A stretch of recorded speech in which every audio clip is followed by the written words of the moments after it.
This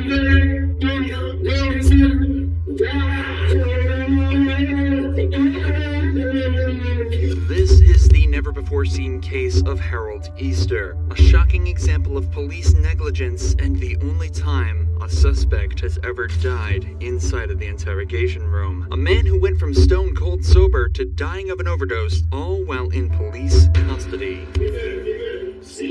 On January 3rd, 2020, police pulled over Harold Easter after they allegedly witnessed him selling drugs. After Harold stopped his vehicle, the officers immediately rushed the vehicle, weapons drawn, just to see him hiding the evidence in a truly shocking way. Put your hands up! Hands up! Hands up! Hands up! Do it now! The man just got out. We had some weed. That's all. Hands up! Hands up! Open the door for you. Go. Put your hands up right now. Keep them up. Keep your hands up right now. Don't eat it. He's eating. Hands up.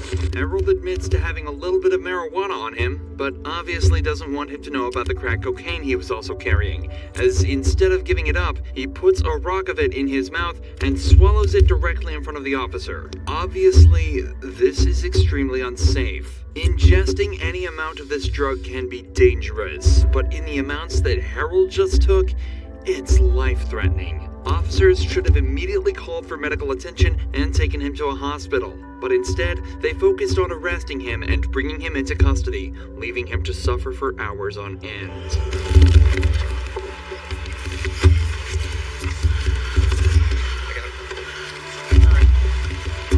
Anything else come for me? I ain't got nothing. I ain't got nothing.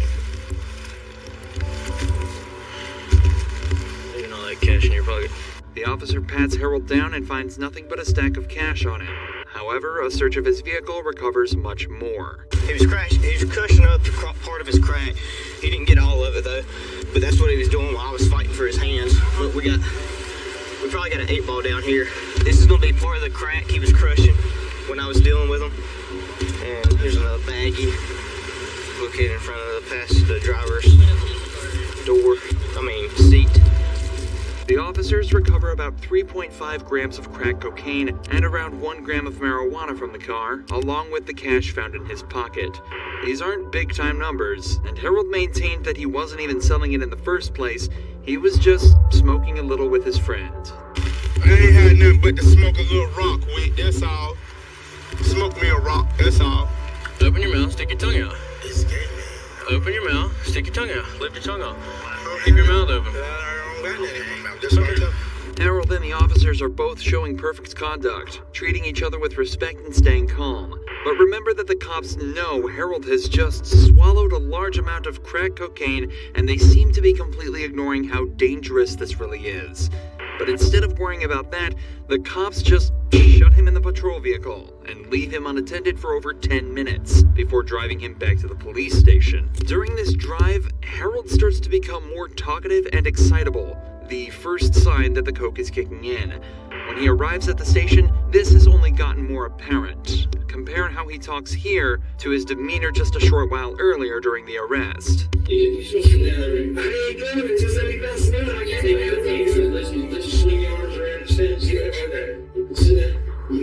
is crazy. If I sit down, it's here.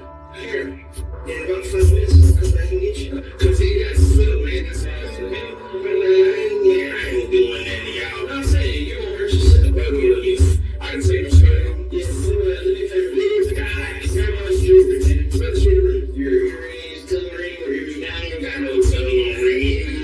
it doesn't take an expert to realize that Harold is already very high. He's talking way more than before, swaying and bouncing around whenever he gets the chance, and has a distinct lack of care for what's going on. The officer should know that something is up with him, but whether he totally missed the signs or just dismissed it as him being a random junkie from the street, he still failed to alert the medical staff of Harold's condition. Instead, he watched him take his hoodie and shirt off, indicating a high body temperature, and left the interrogation room.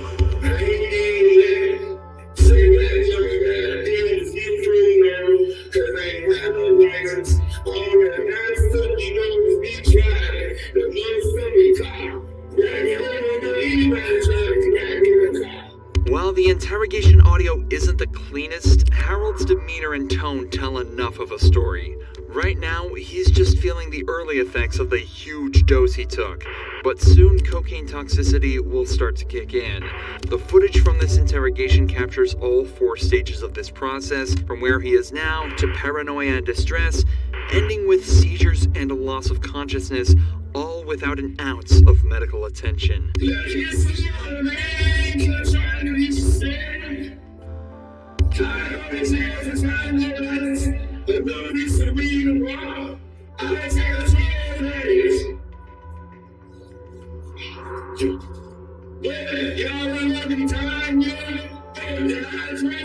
Harold is starting to get louder and angrier, likely stemming from the first sign of a cocaine overdose known as delirium. Specifically, Harold seems to be experiencing excited delirium, a state that is consistent with hyperactivity, paranoia, rising body temperature, and incoherent screaming and shouting. The anger may also come from the fact that since he was arrested, he's told officers he's needed to drink water and use the bathroom, but hasn't been given access to either.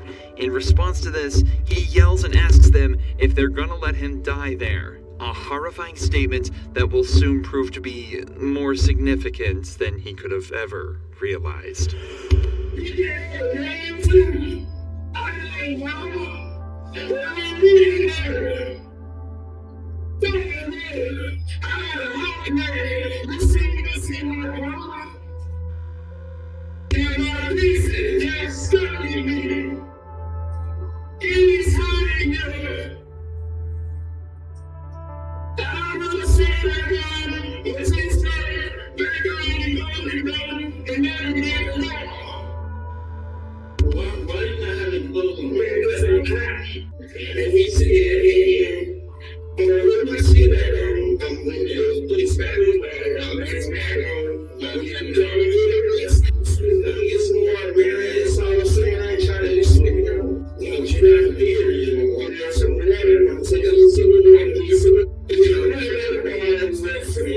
Finally, an officer returns and asks if he needs water. 4 minutes later, he brings some in, but his actions afterwards are extremely telling.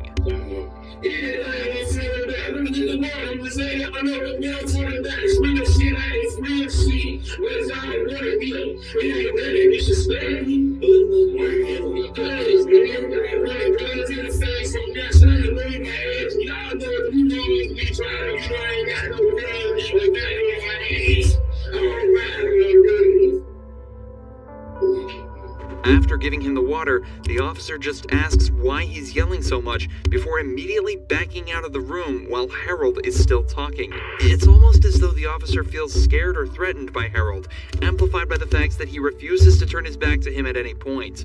The cop wants to keep him in his vision so he can feel safe. It's now apparent what the cops are actually doing. It seems as though they think the dosage that Harold took is safe, and are just waiting for it to wear off before they begin questioning and processing him. Given that the arresting officer saw the size of the rock that Harold swallowed, it should have been obvious that it wasn't a safe dosage. They only realized when it was already too late.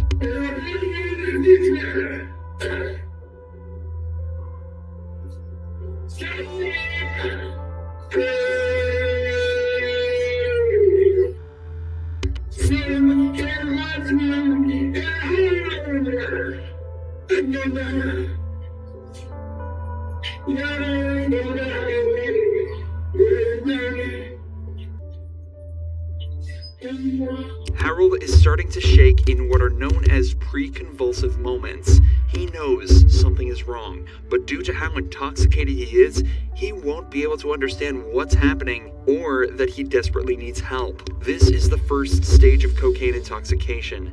His blood pressure will be rising dramatically, his thoughts will become clouded, and he may start to experience hyperthermia, along with the obvious twitching and convulsive motions that are visible. Entering this stage confirms that the substance has essentially poisoned his bloodstream, and even if medics were called now, there is very little they'd be able to do to stop what's to come.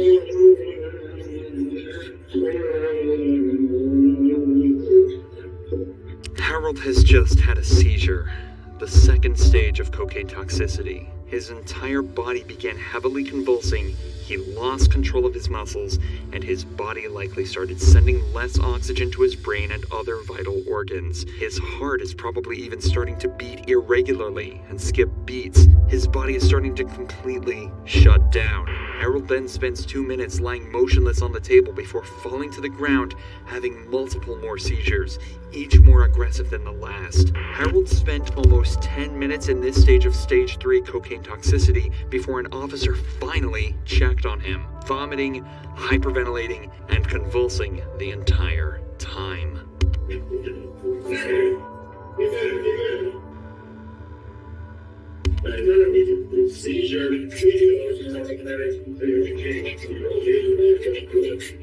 Harold Easter was rushed to the hospital where he died 3 days later, leaving behind his wife and children. Following the incident, an investigation was opened against the 5 cops involved in the arrest, who subsequently resigned from the force. No legal action was taken against any of them.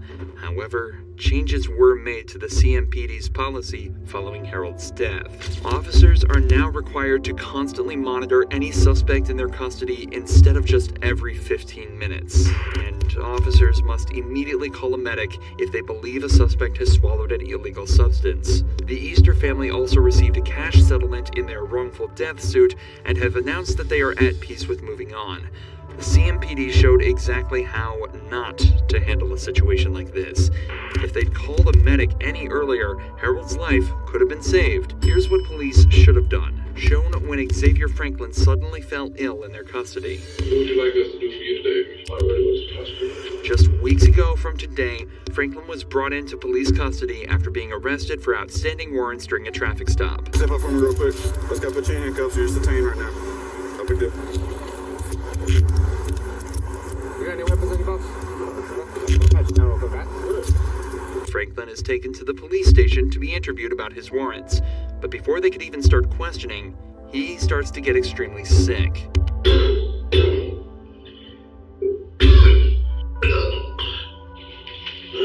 There goes Sushi, okay? You're okay.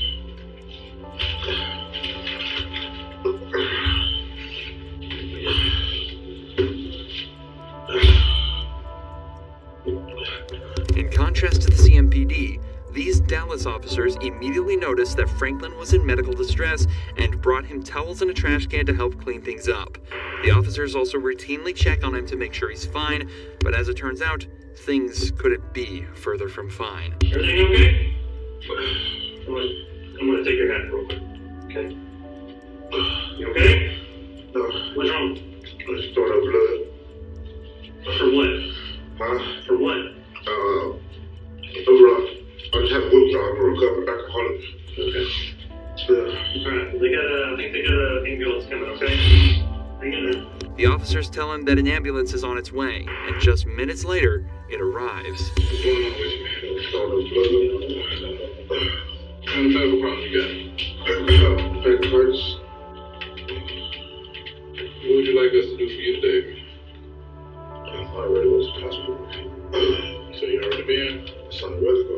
You ever go to the hospital? As the medics take him to the hospital, you can see just how weak Franklin looks as he struggles to leave the room. Unfortunately, despite the police and medics' best efforts, Franklin died at around 9 p.m. that evening. As of this video's upload, an autopsy is currently being carried out to determine his true cause of death, and the incident is still under investigation. If you enjoy true crime videos like this, make sure you're subscribed to see more.